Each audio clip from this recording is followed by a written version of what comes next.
एक शहर में बिलाल नाम का एक लड़का रहता था। वो हर रोज स्कूल जाते हुए एक बूढ़े बाबा को सड़क के किनारे बैठा देखता।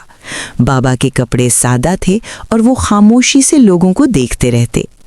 एक दिन बिलाल ने अम्मी से पूछा, अम्मी, ये बाबा रोज यहाँ क्यों बैठते हैं?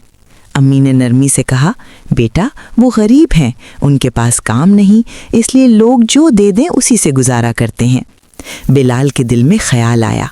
अगले दिन उसने अपनी जेब खर्च में से कुछ पैसे बचाए। स्कूल जाते वक्त वो बाबा के पास गया और आहिस्ता से पैसे उनके हाथ में रख दिए। बाबा की आंखों में आंसू आ गए। उन्होंने दुआ दी, अल्लाह तुम्हें खुश रखे बेटा। बिलाल को बहुत खुशी हुई। उसने महसूस किया कि दूसरों की मदद करने से दिल को सुकून मिलता है। ये देखकर उसके चंद दोस्त भी मुतासिर हुए। अगले हफ्ते सब दोस्त मिलकर बाबा के लिए खाना और एक गरम शॉल ले आए। बाबा ने हाथ उठाकर सबके लिए दुआ की। इस दिन बच्चों ने सीखा कि मदद करने के लिए अमीर होना ज़रूरी नहीं, नियत और दिल का अच्छा होना ज़रूरी है।